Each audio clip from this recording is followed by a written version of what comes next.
एक ऐसा राजा जिसने साक्षात ब्रह्मा जी को झुका दिया, एक ऐसा वरदान जिसने मौत के कानून को ही बदल कर रख दिया। न दिन में मौत, न रात में, न जमीन पर, न आसमान में, न कोई इंसान मार सके, न कोई जानवर। जब अहंकार इस हद तक बढ़ गया कि एक पिता ही अपने 5 साल के मासूम बच्चे का काल बन गया, तब ब्रह्मांड ने एक ऐसा भयानक रूप देखा जिसकी कल्पना न किसी देवता ने की थी, न किसी दानव ने। नमस्कार दोस्तों, आज के इस विशेष वीडियो में हम आपको ले चलेंगे सतयुग के उस दौर में जहां अहंकार और भक्ति के बीच एक ऐसा युद्ध हुआ जिसने इतिहास बदल दिया। आज हम जानेंगे भक्त प्रहलाद और भगवान नरसिंह की वो संपूर्ण गाथा जिसने सुनने मात्र से रोंगटे खड़े हो जाते हैं। तो वीडियो को अंत तक बने रहिएगा, क्योंकि आज आप शक्ति की इस पराकाष्ठा को महसूस करने वाले हैं जिसे आपने पहले कभी नहीं सुना होगा। तो चलिए शुरू करते हैं। कथा शुरू होती है दैत्यराज हिरण्यकश्यपु से। अपने भाई हिरण्याक्ष की मृत्यु का बदला लेने के लिए उसने हजारों साल तक ऐसी कठोर तपस्या की कि उसकी हड्डियों से धुआं निकलने लगा। ब्रह्मा जी प्रकट हुए और हिरण्यकश्यपु ने चालाकी से अमर होने का वरदान मांग लिया। उसने मांगा, हे विधाता, मुझे ऐसा वरदान दे कि आपकी बनाई सृष्टि का कोई भी जीव, चाहे वो इंसान हो, देवता हो या पशु, न मार सके। मेरी मृत्यु न घर के भीतर हो, न बाहर, न दिन में हो, न रात में, न किसी अस्त्र से हो, न किसी शस्त्र से, न धरती पर हो, न आकाश में। ब्रह्मांड के रचयिता ने कहा, तथास्तु। और इसी तथास्तु के साथ जन्म हुआ एक महान अहंकारी राक्षस का। हिरण्यकश्यपु ने खुद को भगवान घोषित कर दिया। साम्राज्य में ढिंढोरा पिटवा दिया गया कि अब से कोई नारायण का नाम नहीं लेगा। जो विष्णु की पूजा करेगा उसे खोलते हुए तेल में डाल दिया जाएगा। देवता डर कर छिप गए। चारों तरफ हाहाकार मच गया। लेकिन कहते हैं न कि प्रकृति अपना संतुलन खुद बनाती है। जहाँ पूरे संसार हिरण्यकश्यपु के डर से कांप रहा था, वहीं उसी के घर में जन्म हुआ बालक प्रहलाद का। जब प्रहलाद अपनी माता कयाधो के गर्भ में थे, तब माता कयाधो देवर्षि नारद के आश्रम में रहती थी। नारद जी जो हरि भजन गाते थे, जो ज्ञान देते थे, उसे गर्भ में बैठे प्रहलाद ने सुन लिया था। नतीजा यह हुआ कि प्रहलाद जब बड़े हुए तो उनके रोम रोम में नारायण बस चुके थे। जब उन्हें दैत्य गुरु षंड और अमर की पाठशाला में भेजा गया तो गुरु ने कहा, बोलो बच्चों, हिरण्यकश्यपु नमः। बाकी बच्चे चिल्लाए, हिरण्यकश्यपु नमः। लेकिन 5 साल के नन्हे प्रहलाद ने अपनी आंखें बंद की, हाथ जोड़े और बड़े शांत स्वर में कहा, ओम नमो नारायणाय। गुरु डर से कांप उठे। उन्होंने प्रहलाद को समझाया, डराया, लेकिन जिसके दिल में खुद त्रिलोकीनाथ बैठे हों, उसे संसार का डर कैसे छू सकता था। जब यह बात हिरण्यकश्यपु तक पहुंची तो उसका सिंहासन क्रोध से हिल उठा। उसने प्रहलाद को दरबार में बुलाया और प्यार से गोद में बिठाकर पूछा, पुत्र, तुमने गुरुदेव से क्या सीखा? तब प्रहलाद ने निडर होकर कहा, पिताश्री, इस नश्वर संसार को छोड़कर भगवान विष्णु की शरण में चले जाना ही जीवन का परम सत्य है। यह सुनते ही हिरण्यकश्यपु ने प्रहलाद को गोद से नीचे पटक दिया। उसकी आंखें खून की तरह लाल हो गई। उसने चिल्लाकर कहा, इस कुलद्रोही को मेरे सामने से हटा दो। यह मेरे भाई के हत्यारे का नाम ले रहा है। इसे ऐसी मौत दो कि इसकी आत्मा भी कांप उठे। और इसके बाद शुरू हुआ अत्याचारों का वो सिलसिला जिसे सुनकर आज भी आंखें नम हो जाती हैं। पहली कोशिश यह रहती है कि प्रहलाद को एक ऊंचे पहाड़ की चोटी से नीचे खाई में फेंक दिया गया। लेकिन जैसे ही प्रहलाद नीचे गिरे, साक्षात नारायण ने हवा में ही उन्हें अपनी गोदी में थाम लिया और प्रहलाद मुस्कुराते हुए खड़े हो गए। दूसरी कोशिश यह थी उन लोगों की कि उन्हें पागल और मतवाले हाथियों के सामने डाल दिया गया कि हाथी उन्हें कुचल दे। लेकिन जैसे ही हाथी प्रहलाद के पास पहुँचे, वे शांत होकर उनके सामने झुक गए। तीसरी कोशिश यह रहती है उन लोगों की कि प्रहलाद को काल कोठरी में भूखे जहरीले नागों के बीच छोड़ दिया गया, पर उन सांपों ने प्रहलाद को डसने के बजाय उनके ऊपर फन तानकर धूप से बचाने के लिए छांव कर दी। हिरण्यकश्यपु पागल हो रहा था। उसे समझ में ही नहीं आ रहा था कि एक 5 साल का बच्चा उसकी सारी शक्तियों को कैसे फेल कर रहा है। तभी एंट्री होती है हिरण्यकश्यपु की बहन होलिका की। होलिका को ब्रह्मा जी से एक ऐसी चादर का वरदान मिला था जिसे ओढ़कर अगर वो आग में बैठ जाए तो वो कभी भी आग उसे छू भी नहीं सकती थी। होलिका ने कहा, भ्राताश्री, आप चिंता मत कीजिए, मैं इस बालक को लेकर जलती हुई चिता में बैठ जाऊंगी। मैं बच जाऊंगी और यह नारायण नारायण नारायण नारायण करने वाला कीड़ा जलकर भस्म हो जाएगा। मैदान में एक विशाल चीता सजाई गई। उस सूखी लकड़ियों में आग लगा दी गई। आग की लपटें आसमान छूने लगी।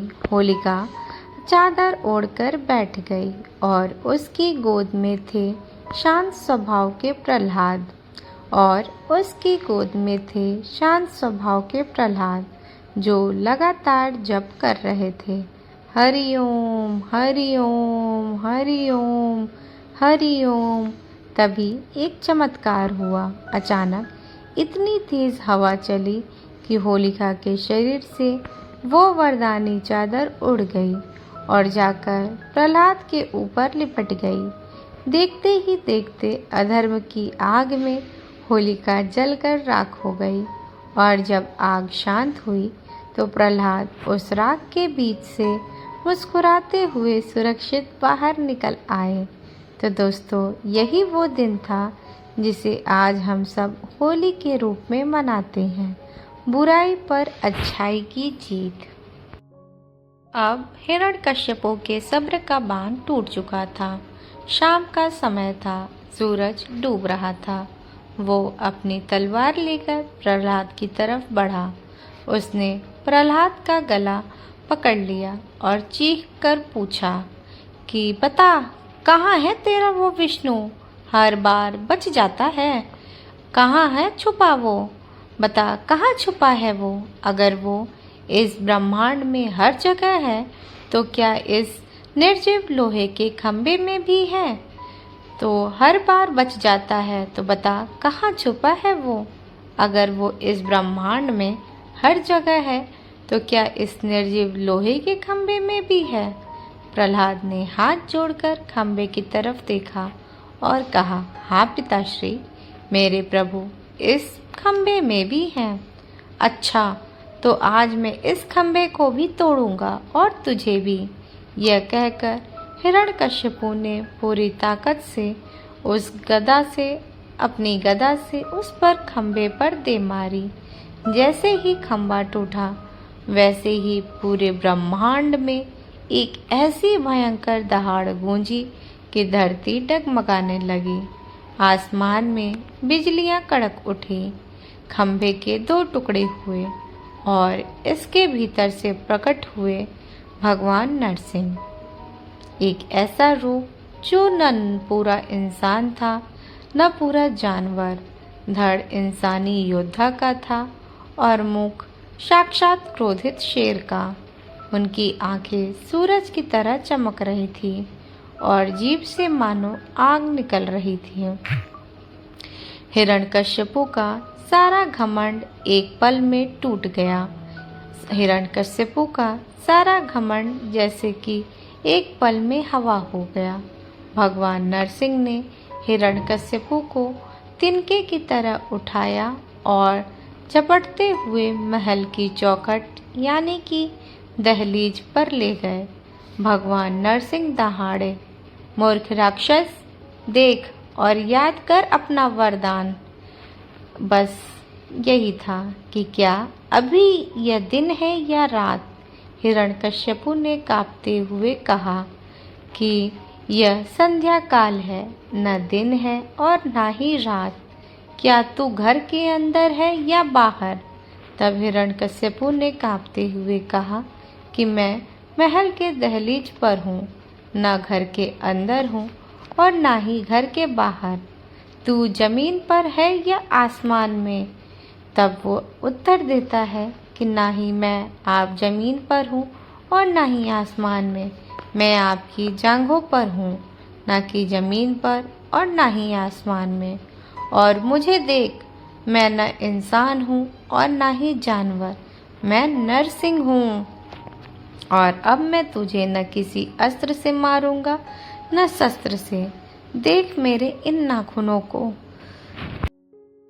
और इतना कहते ही भगवान नरसिंह ने अपने तीखे नाखूनों से हिरण्यकश्यपु का सीना चीर दिया और उसके प्राण पखेरु उड़ गए।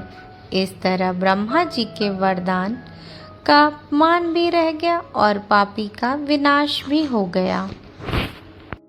हिरण्यकश्यपु के वध के बाद भी भगवान नरसिंह का गुस्सा शांत नहीं हो रहा था। सारे देवता दूर से थर थर कांप रहे थे। तब साक्षात लक्ष्मी जी ने प्रहलाद को आगे भेजा। हिरण्यकश्यपु के वध के बाद भी भगवान नरसिंह का गुस्सा शांत नहीं हो रहा था। सारे देवता दूर से थर थर कांप रहे थे। तब साक्षात लक्ष्मी जी ने प्रहलाद को आगे भेजा। 5 साल का वो नन्हा बच्चा जिसके चेहरे पर न कोई डर था, वो धीरे धीरे आगे बढ़ा और भगवान नरसिंह के चरणों में साष्टांग प्रणाम कर दिया। प्रहलाद को देखते ही काल के भी काल महाकाल का क्रोध पल भर में शांत हो गया।